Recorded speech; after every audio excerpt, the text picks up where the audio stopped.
everyone, my name is Amber, welcome back to my channel. I am losing my voice because I'm still recovering from an illness and I've been talking too much because I've recorded a lot of videos today, but I wanted to talk about my most anticipated releases for 2023 because I love these videos. I am actually planning on bringing back my monthly new releases videos. My first one for January will be up in a few days, but I wanted to talk about a bunch of books that I am most anticipating so that I can keep a list and hopefully get through all of them. If not, then it's not the end of the world, but I felt like having a collective list would be helpful, and also it raises awareness for you guys too. I've split this up into genres this time. I have 5 or 6, maybe 8 in each genre, so there are quite a few books here. I will leave timestamps down below so that you can skip to the different genres. If you know that you're not into fantasy or sci-fi, you can skip straight to thriller or romance if you want to. Entirely up to you. First of all, I have to start this video off with S.A. Chakraborty's new book, which is called The Adventures of Amina al-Sarafi. I don't know loads about it, but S.A. Chakraborty, Shannon, is one of my all-time favourite authors. I adore the David Bad trilogy. It's up here. You can't really see, but it is there. And this is another fantasy series, I think, set in the same world, but entirely separate. And the main character, I think, is one of the world's most notorious pirates. She's a woman and she's older than your usual sort of late teen, early 20s main character. And from what I can remember, she is offered a new job to come out of retirement, and that's when we start following her. I cannot wait for this one. It's coming out in March. I've pre-ordered it, I think, a few times in various different places. I should probably look into that. I am so excited. So if you're going to buy one book in 2023, I think it should be this one. Next, we have a fantasy debut, and that is called The Daughters of Izdihar. This is a fantasy book inspired by Egyptian mythology. It has elemental magic, which I love in all my fantasy, and it's about 2 women. I think one is a spoiled aristocrat and the other one is poor and a bookshop worker, if I remember correctly. I don't know much more than that, but I'm hoping to have read this book by the time this video goes up, and I hope that I love it. It's a 5-star prediction. I think it's going to be amazing. Then we have The Sun and the Void, which is another fantasy book, obviously. This one is inspired by South American folklore. I don't know loads about it, but the tagline says that it's a sweeping epic fantasy of colonialism, ancient magic, and 2 young women's quest for belonging unfolds. That's really all I know about it, but the cover is amazing, and to be honest, that's what initially drew me in. And then I found out that it's inspired by South American mythology and folklore, which is an area where I don't really read much about. If I can't find contemporary books set in South America, I would like to read fantasy books inspired by it. Next, we have In the Lives of Puppets by TJ Klune. I don't really know much about this one, I'm going to be honest. I just know that it's by TJ Klune, and I like to read his fantasy books because they're always quite cozy. I think this one is set in a forest and follows a strange found family, and that's all I really need to know. That's good enough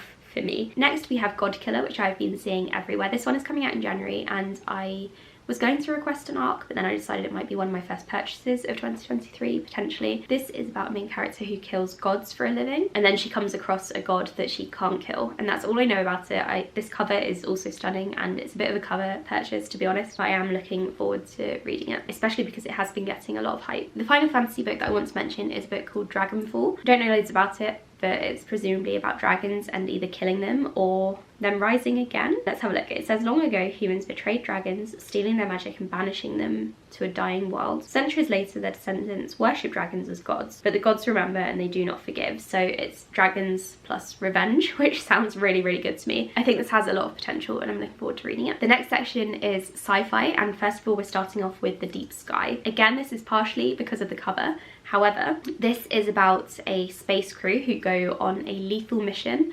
Their spaceship explodes and the survivors question the loyalty of the crew. I love books set on spaceships with people trying to survive, and I love revenge stories or mystery stories in a confined space. So I think this one has a lot of potential. I'm really looking forward to reading it. We then have The Mimicking of Known Successes. I hate the cover for this one, just putting it out there, but it does sound quite good. It says here that it's a cozy, that's not a word.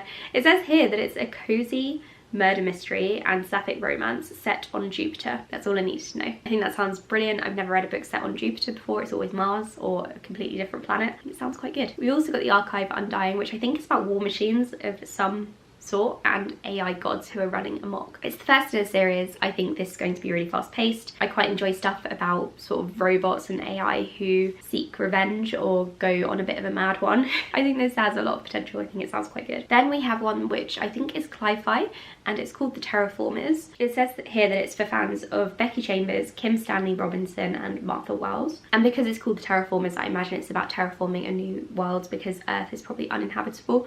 I really enjoy stories about that, so I'm looking forward to reading this one. It doesn't have the best ratings on Goodreads, but it's still quite a way off of being published, so maybe more people will read it and rate it higher. We then have The Surviving Sky. This one is a debut. It's inspired by Hindu philosophy, and it follows a husband and wife who are racing to save their home. Their home, by the way, is a living city in the jungle. I think massive storms are hitting this floating city, and I guess the husband and wife have to try and figure out ways to save it. So it sounds like Sci-Fi but set way in the future. I think it might be a fantasy world, but it sounds kind of environmental and sci-fi, which is why it's in this section. And then finally for sci-fi, we have The Scourge Between Stars. This is sci-fi horror, so it kind of blends between the two genres, but I decided to put it here because I like sci-fi. Not that I don't like horror, I'm not really making much sense, it's brain fog. This is another horror book that's set on a generational ship that is traveling to another planet, and again, I really enjoy closed door mysteries, is that what it's called? Specifically one set on spaceships though. I don't really know what you'd call it, but it's my favourite genre. I'm not reading the synopsis for this one because it sounds a bit like a thriller, and I don't read synopses for thrillers in case it gives anything away. But I'm definitely here for more sci-fi horror. I read Dead Silence last year and loved it. It was one of my favourite books of the year. So hopefully this one will also be amazing. The next section is thriller books. I have 8 of these, which is the biggest category. Actually, I wasn't expecting to have so many, but here we are. The first one is The Writing Retreat, which is about a bunch of authors who go on a writing retreat and then people start to die. Like I said, I don't read synopses for thrillers, so this section is going to be the shortest in terms of me talking, but it's the longest in terms of books listed. I've requested this one from NetGalley. It sounds very intriguing and I really like the cover, but I haven't been approved yet, so who knows. The next one is What Have We Done by Alex Finlay, whose books I've read before. I really enjoyed his first one. I liked his second. I'm hoping this one is going to be really good as well. From what I can tell, this is about 3 people who grew up in an orphanage and then they went their separate ways, and then, I don't know, people maybe start to die. There's some sort of mystery because it's a thriller book. I'm not really sure what it is. Then we have The Last Word by Taylor Adams, who wrote No Exit, which I didn't love. I just gave it like 2.5, 3 stars. But this one is about an author who goes after someone who reviewed her book badly, and I was around for that whole real life drama. I don't really want to call it drama. The event where an author did actually stalk a reviewer, a book blogger, and went to their home and then tried to dox them. Apparently it's bad when bloggers use fake names, and I wonder why they do that. So this is probably going to hit really close to home, which is kind of why I want to read it, even though I didn't love this author's other book. I feel like it will be quite relatable, and I'm interested to see how they depict this, and I also do wonder if it's based on what happened in real life. We have What Lies in the Woods by Kate Alice Marshall, who I've read 2 books from and really enjoyed both of them. Rules for Vanishing was fantastic, which is why I want to read this. This is her adult debut. I don't know anything about it at all. I don't need to, but I'm going to be reading it quite soon because I'm doing a project on all of her books and deciding which one I think is best. So I can't wait for this one. I'm really excited. It's coming out in January. We then have The Angel Maker, which I think is called something different in the UK. This is by Alex North, whose books I've read before and I quite enjoy them, so I'm going to read this one. Again, no idea what it's about, but because he's an author who's already familiar to me, I'm looking forward to reading it. We have One of Us is Back, which is the 3rd book in the One of Us is Lying series. I really enjoy that series. The 2nd book was miles better than the first, so I'm really looking forward to seeing how this trilogy wraps up. I've put The Brothers Hawthorne on here by Jennifer Lynn Barnes, which is more of a mystery than a thriller probably. It's the spin-off book to the Inheritance games, which I don't think that trilogy ended really well, to be honest. I only gave the final book 3 stars, but I'm kind of intrigued to see what will happen in this one. I'm quite attached to most of the characters, so I figured I would give this one a go, and it's one that I've definitely got my eye on to read in 2023, which is why it's on this list. And then finally, in the thriller category, we have You Must Remember This. The tagline says that it's a Knives Out style whodunit with a twist of Taylor Jenkins Reid and gothic mystery. So I love Knives Out. I love books that are going with that vibe as well, and I really enjoy Taylor Jenkins Reid. I think this one has a lot of potential, and that's why it's on this list. Next we are on to horror, and there are only 2 books in this category, which is good because I'm losing my voice entirely. On this one I put Mothered which is by the author of Baby Teeth, and I've never read any of their books, but they sound gross and disgusting, so I'm hoping this will be quite good. I might do a project on their books and read all 3 of them and see which one I think is best. Then we have The Haunting of Alejandra. I don't know loads about this one, I just know that it's based on Mexican folklore, I think, and the main character is haunted by a demon and unravels dark secrets from within her family.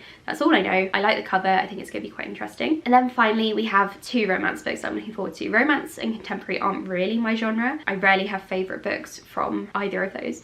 But first of all, I want to mention Love Theoretically by Ali Hazelwood. I know that all of her books are the same, but I like that. I like going into romance books knowing what I'm going to get, and I like them to have a bit of humour. This feels quite fan-fiction-y as well because the author was originally a fan-fiction writer, and it's just familiar, so that's why it's on this list. I'm not expecting it to be 5 stars, but I'm looking forward to reading it when I need a comfort read. And then finally, for this video and for this category, we have For Her Consideration. This is about famous people. I think it's a romance book featuring a screenwriter and a movie star, and I love romances and books about famous people, so that's why this one is on this list. I do have this as a review copy and I'm hoping to read it quite soon because it sounds quite good. And that's it. Those are all of my most anticipated releases for 2023. Do check in a couple of days for another video on January new releases, which is slightly different to my most anticipated releases, where I will tell you about a whole bunch of books that are going to be coming out in January. Let me know what your most anticipated book releases are in the comments down below. Let me know if there is any overlap with mine. Thank you so much for watching, and I'll speak to you in the next video. Bye!